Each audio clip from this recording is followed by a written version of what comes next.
Welcome back on the journey, episode 2. And one of the things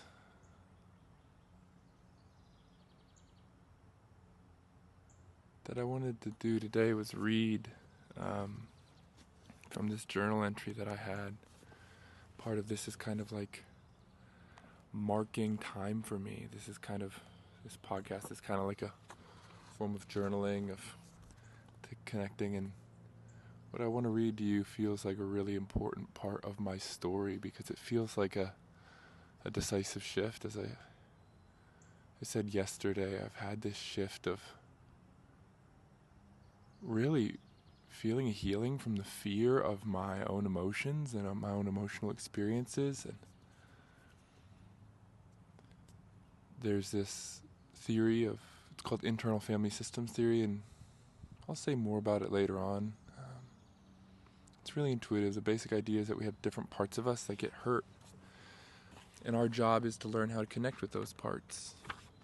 And so I was just really journaling, and it was really powerful, and so I wanted to share it here because this is kind of what the inner work looks like. And that's something that feels really important to me too, is that we have examples in our life of like what this inner work actually looks like.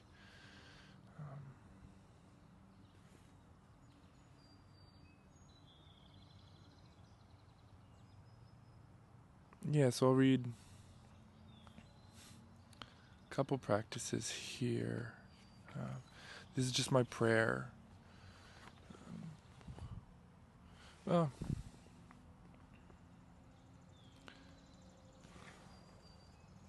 Lord, I've found a new goal for my life. This is following the scripture. This is a reflection on the scripture. Come to me, all you who are weary and burdened, and I will give you rest.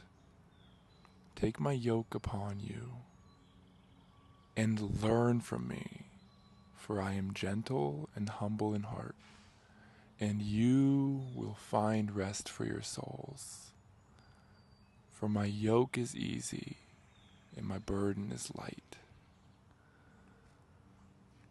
Lord, I found a new goal for my life: to rescue my childlike nature.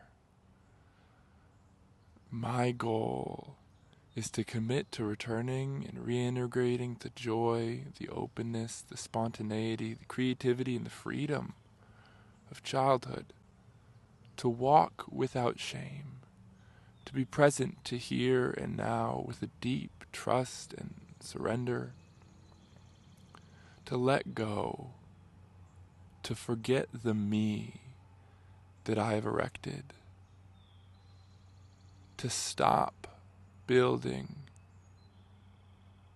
my Tower of Babel, this Tower of Babel that I call myself, and to return to the ground. And he said, truly I tell you, unless you change and become like little children, you will never enter the kingdom of heaven. And again the next day, Jesus said, come to me, all you labor and are burdened, and I will give you rest. Take my yoke upon you and learn from me, for I am meek and humble of heart, and you will find rest for yourselves, for my yoke is easy and my burden is light. This never made sense to me until mindfulness, until internal family systems theory. Lord, how light your burden is. And you've always been, always are right before me. Yet I overlook the light yoke that you offer me. You're right here. The yoke of love. You seek me out. Lord, I don't really know when, But I've now come to believe that I am lovable. That you hold me here. It's your consciousness that sustains me. God, I am so distracted by the approval of man, so caught in building my Tower of Babel, so caught up looking to catch the eyes and the praise of other people. But you are right here. There's certainly parts of me that have not met your loving gaze yet.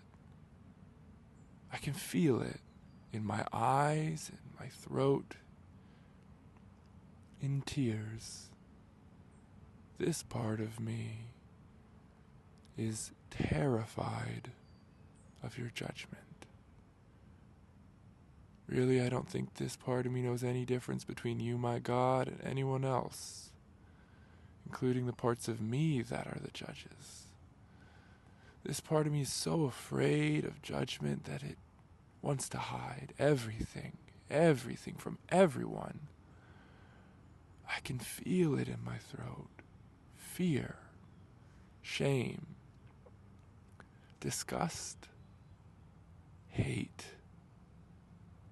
contempt, disgust, contempt, a knot in my throat so deep. I hate myself, this little one says. I fucking hate myself, he sobs.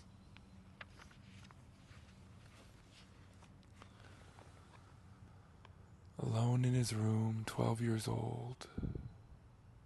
I hate myself, he says.